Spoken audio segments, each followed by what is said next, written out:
Sometimes people don't leave your life physically first. They disappear emotionally, slowly, quietly, until one day you realize the person standing in front of you is no longer really there. Arav was the kind of person everyone loved. He laughed loudly, answered messages instantly, stayed awake all night helping friends. When someone cried, he listened. When someone broke down, he stayed. And for years, he believed one thing: if I love people enough, they'll never leave. Then he met Maya. She made his world feel softer. Late night calls, long walks, future plans. For the first time in his life, Arav felt emotionally safe. Or at least, he thought he did. It didn't happen suddenly. That's the dangerous part. People think emotional disappearance happens after one big heartbreak. But most of the time, it begins with tiny disappointments. Maya stopped asking how he felt. Friends stopped checking on him. People only came to him when they needed something. And Arav smiled through all of it because he didn't want to seem difficult. So he kept carrying everyone. Heavier inside. One night, Arav called his best friend.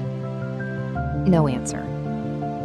He texted Maya, "I'm not okay today." She replied 7 hours later, "Sorry, I was busy." That message broke something small inside him.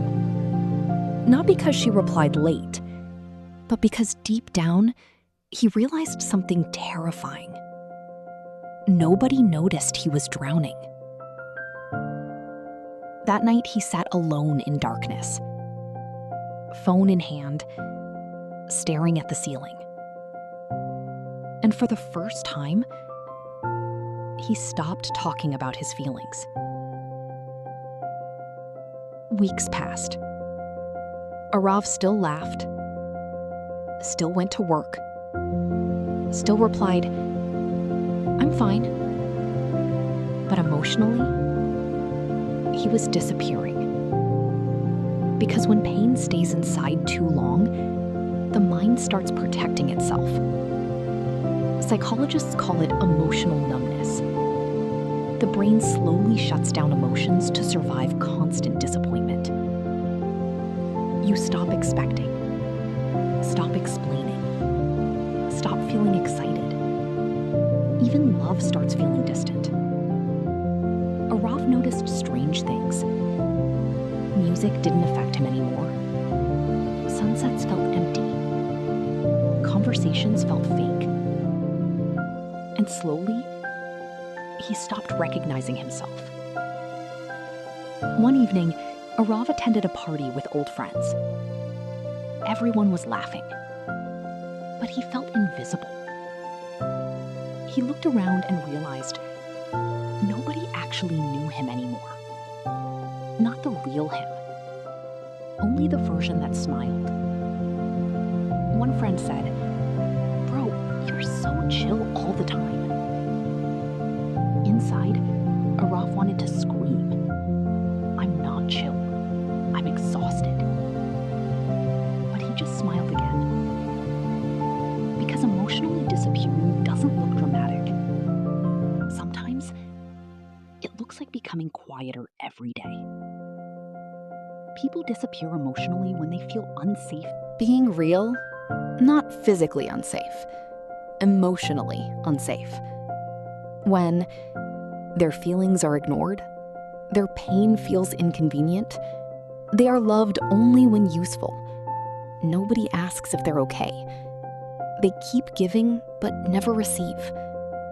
So eventually, the heart learns silence. Because silence hurts less than disappointment. And over time, the person stops feeling connected to others. Not because they stopped caring, but because caring became too painful. One morning, Arov sat in a cafe alone. An old man sitting nearby noticed him staring blankly outside.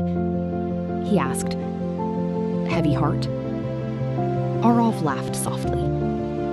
Then, unexpectedly, he started crying. Years of buried emotions came out at once. The old man said something he would never forget. People disappear emotionally when they spend too much time abandoning themselves. That sentence changed everything. Because Arov finally understood. He spent years saving everyone except himself. Healing wasn't instant, but slowly, Arov began speaking honestly, resting without guilt, saying no, choosing people who chose him back. And little by little, he returned to himself. Because emotionally disappearing is not the end. Sometimes, it's the soul begging to be heard. The saddest thing isn't when someone leaves you. It's when you slowly leave yourself, trying to keep everyone else.